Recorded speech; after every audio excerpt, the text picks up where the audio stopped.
Rachel, I've found that when considering different possible explanations for something, it's useful to not consider these explanations as being either one or the other. Both explanations may in fact be correct, or it may be that some mixture of the two explanations is correct. Take, for example, Bigfoot, Yeren, Yeti, or really any wild man legend from anywhere in the world. On the one hand, many say that no such thing as Bigfoot exists. The physical evidence is not reliable, and the reports of Bigfoot are all anecdotal. And then on the other are those who argue that Bigfoot does exist. And then there are a bunch of people who haven't made up their minds. They're agnostic about Bigfoot. They don't know if he exists, or if he doesn't. As is so often the case on this show, we are once again faced by the vaguely walled citadel of legend. And it's immediately clear to me that the Bigfoot question is not one of either this or that. Let's consider just a few of the possibilities, where we adjust the amount of time between us today and some Bigfoot-like creature of the recent past. Perhaps there is just one individual hairy biped left surviving in the world today. All of their relatives have died, and they belong to a very rare, undiscovered, and functionally extinct species, the last remnant of a small population who specialized in hiding from humans in remote wildernesses. Or perhaps such a creature only recently went extinct, like in the last 500 years.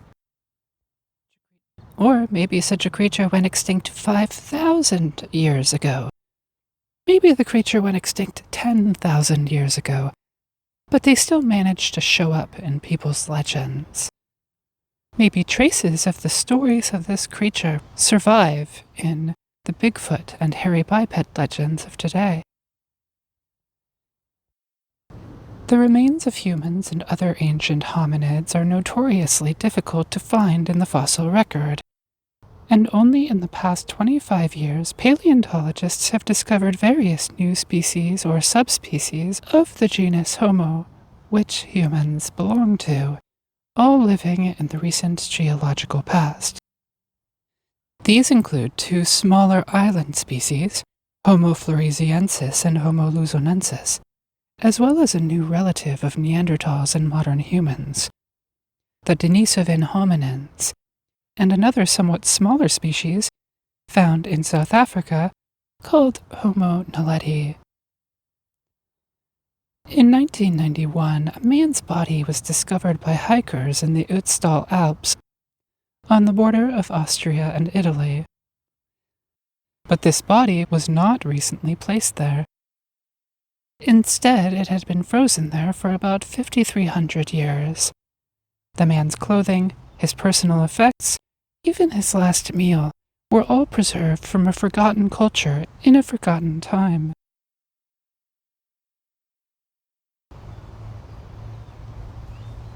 We can expect similar finds of frozen mummified humans or even other hominids in the coming years. This sounds like a blessing, but it is one that comes with a variety of environmental curses. In recent decades, miners for rare minerals and mammoth ivory poachers have started using high-pressure water mining to bore into the northern permafrost of the Arctic. Permafrost is a deep layer of soil that is permanently frozen over. Permafrost is also expected to slowly melt simply because the global average temperature is continually rising. Miners have, through these efforts, discovered the perfectly preserved mummies of all sorts of giant hairy races who once roamed the land. Woolly mammoths, a woolly rhino, a wild bull called an auroch, 2 cave lion pups, an adult cave bear, and even a wolf pup that lived 57,000 years ago. All of these well-preserved animals were discovered less than 10 years ago by miners and local herders. But permafrost mining also destroys important fossil sites, and releases carbon and methane into the atmosphere, contributing to global warming.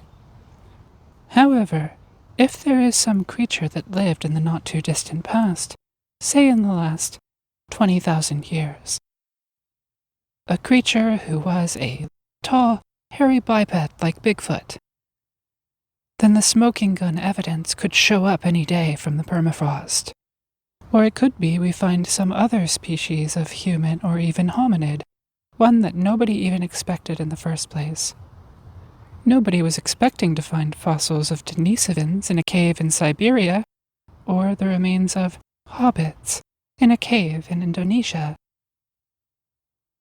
In any case, perfectly preserved prehistoric human remains are likely to show up one day, in the next century, if not the next year, with all of the shocking surprises they will likely carry with them.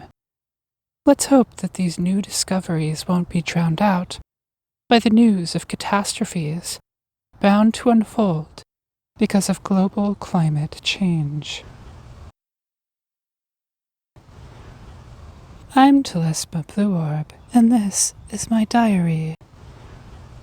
P.S. to all my lovely listeners, thank you so much for listening. I am not an expert in the topics discussed.